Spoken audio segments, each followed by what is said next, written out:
Sveiki, ačiū, kad žiūrite mano sveikatingumo minutę. Aš esu Aušra Radcliffe, natūralios medicinos gydytoja ir dirbu su virškinimo trakto sutrikimais. Pagaliau sulaukėme saulėtų dienų ir aš tikiuosi, kad jūs laukia ir džiaugiatės saulę ir absorbuojate tą visą vitaminą D, kuris taip mums reikalingas. Ne tik sveikiems kaulams, ne tik mūsų imuniniai sistemai. Iš tikrųjų, vitaminas D padeda 2000 biologinių funkcijų mūsų organizme. Taigi jis labai svarbus vitaminas. Bet aš dažnai matau žmonės, kurie geria daug vitamino D, būna saulėje ir jų vitaminas D kraujyje vis tiek yra žemas. Kodėl tai būtų?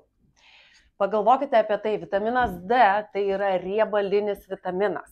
Dažnai, kada vitaminas D yra žemas, vitaminas A ir vitaminas E taip pat bus žemas, nes mums reikalingi riebalo virškinimo enzimai, fermentai, kad mes galėtume tuos vitaminus absorbuoti.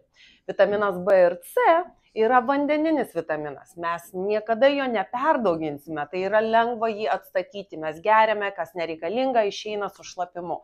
Vitaminas A, E ir D mums reikalingi riebalui virškinami fermentai, kad mes galėtume juos absorbuoti.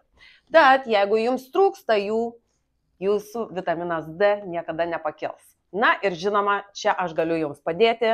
Užsirašykite konsultacijai, pasitikrinsime, kurie virškinimo fermentai jums reikalingi ir atstatykime tą vitaminą D, kuris mums šitiek svarbus. Ačiū, kad žiūrite mano sveikatingumo minutę. Tikiuosi, kažką išmokstate kiekvieną kartą ir iki sekančių susitikimų.